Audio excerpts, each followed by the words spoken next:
نحمدہ ونصلی ونسلم علی رسولہ الکریم اما بعد۔ محترم معزز سامعین و ناظرین، آپ کے خوابوں کی تعبیروں کا یہ خوبصورت سلسلہ جاری ہے۔ یہ اسی سلسلے کی آج ایک نئی ویڈیو ہے۔ آج کی اس ویڈیو میں ہم خواب کے اندر قرآن کریم کی آخری پارے کی آخری صورتوں کو دیکھنے کی تعبیریں بیان کریں گے کہ اگر کچھ اس خواب میں سورۃ الکوثر، سورۃ الکافرون، سورۃ النصر، سورۃ لہب، سورۃ اخلاص، سورۃ فلق، سورۃ الناس خواب کے اندر اس کی تلاوت کرتا ہے ان سورتوں کی، یا ان کی تلاوت سنتا ہے، یا ان کو لکھا ہوا دیکھتا ہے، تو اس کی کیا کیا تعبیریں ہو سکتی ہیں۔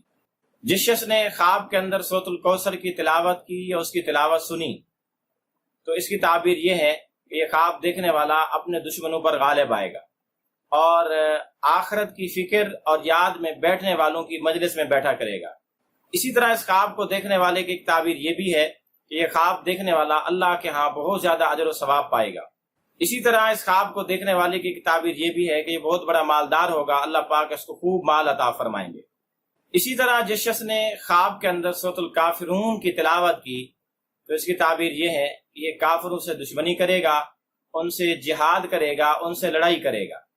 اسی طرح اس خواب کو دیکھنے والے کی ایک تعبیر یہ بھی ہے کہ یہ خواب دیکھنے والا بدعتی قوم کے ساتھ مل کر رہے گا، ان کے ساتھ ان کی بدعات میں شامل اور شریک ہوا کرے گا۔ اسی طرح اس خواب کو دیکھنے والے کی ایک تعبیر یہ بھی ہے کہ یہ خواب دیکھنے والے کو صحیح ایمان اور خالص دین نصیب ہوگا۔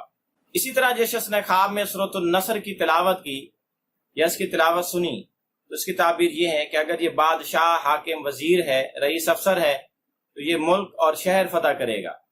اور اگر یہ عام آدمی ہے خواب دیکھنے والا، تو اس کی تعبیر یہ ہے کہ اس کی موت قریب ہے، ان قریب اس کا انتقال ہونے والا ہے۔ اسی طرح اس خواب کو دیکھنے والے کی تعبیر یہ بھی ہے کہ یہ خواب دیکھنے والا اپنے دشمنوں پر غالب آئے گا۔ اسی طرح اس خواب کو دیکھنے والے کی تعبیر یہ بھی ہے کہ اس خواب دیکھنے والے سے کوئی آدمی بہت زیادہ محبت کرے گا اور وہ اس کی محبت میں اپنی جان تک دے دے گا، اس کی پرواہ نہیں کرے گا۔ اسی طرح جس شخص نے خواب میں سورۃ لہب کی تبت یدا کی تلاوت کی یا اس کی تلاوت سنی، تو اس کی تعبیر یہ کہ اگر خواب دیکھنے والا مالدار ہے، تو پھر اس کی تعبیر یہ ہے کہ یہ اپنا مال ایسی جگہ خرچ کرے گا جہاں اللہ پاک راضی نہیں ہوں گے، یعنی فضول خرچیاں کرے گا اور غلط جگہوں پر اپنا مال ضائع کرے گا۔ اور اگر خواب دیکھنے والا مالدار نہیں ہے، پھر اس کی تعبیر یہ ہے کہ یہ خواب دیکھنے والا چغل خوری کرے گا اور اس کی پاداش میں اللہ پاک اس کو ہلاکت میں ڈالیں گے، ہلاک کر دیں گے۔ اسی طرح اس خواب کو دیکھنے والے کی تعبیر یہ بھی ہے کہ اللہ پاک اس کو خسارے میں، ہلاکت میں ڈالیں گے،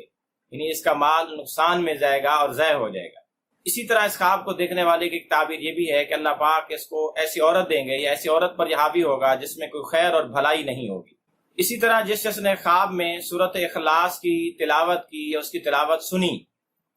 پھر اس کی تعبیر یہ ہے کہ یہ خواب دیکھنے والا اللہ کی توحید بیان کرے گا اور اس کی اولاد کبھی بھی نہیں ہوگی،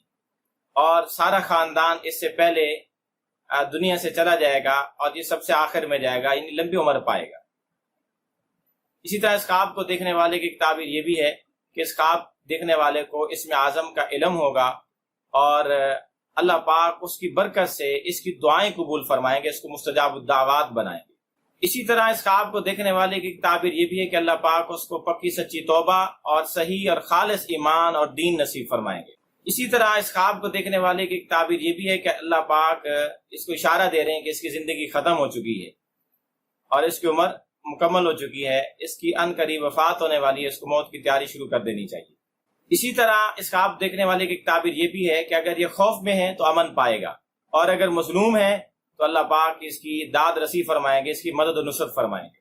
اسی طرح جس شخص نے خواب میں سورۃ الفلق کی تلاوت کی، اس کی تلاوت سنی، تو اس کی تعبیر یہ ہے کہ اس کی حالت بہت اچھی ہے اور اللہ پاک اس کو دشمنوں پر فتح اور کامیابی عطا فرمائیں گے۔ اسی طرح اس خواب کو دیکھنے والے کی ایک تعبیر یہ بھی ہے کہ اللہ پاک اس کے نام کو بلند فرمائیں گے اور اس کو اسم اعظم نصیب فرمائیں گے، اور اس کی دعا قبول ہوگی اور اس کو کوئی جن اور کوئی انسان نقصان نہیں پہنچا سکے گا، اور یہ خواب دیکھنے والا غموں سے اور حاسدوں کے شر سے محفوظ رہے گا۔ اسی طرح جس شخص نے خواب میں سورۃ الناس کی تلاوت کی اور اس کی تلاوت سنی، تو اس کی تعبیر یہ ہے کہ اللہ پاک اس سے دشمنوں کے شر سے سر ہٹائیں گے، دشمنوں کے شر کو، جادوگروں کو، مکاروں کے مکر کو اس سے دور کریں گے، یعنی گویا یہ جادو سے بھی محفوظ رہے گا اور اپنے دشمنوں کے شر سے بھی، مکاروں کی مکاری سے بھی محفوظ رہے گا۔ اسی طرح اس خواب کو دیکھنے والے کی تعبیر یہ بھی ہے کہ یہ وسوسوں کے اندر مبتلا ہوگا، شکوک و شبہات میں مبتلا ہوگا۔ آپ بھی اگر اپنی خوابوں کی تعبیریں جاننا چاہتے ہیں تو ویڈیو کے کمنٹس باکس میں خواب لکھیں، ہم انشاءاللہ العزیز آپ کو آپ کی خوابوں کی تعبیریں دیں گے۔ لیکن یاد رہے کہ خواب مکمل لکھیں، A to Z، الف سے لے کر یا تک، تاکہ آپ کو خوابوں کی تعبیریں بھی مکمل مل سکیں۔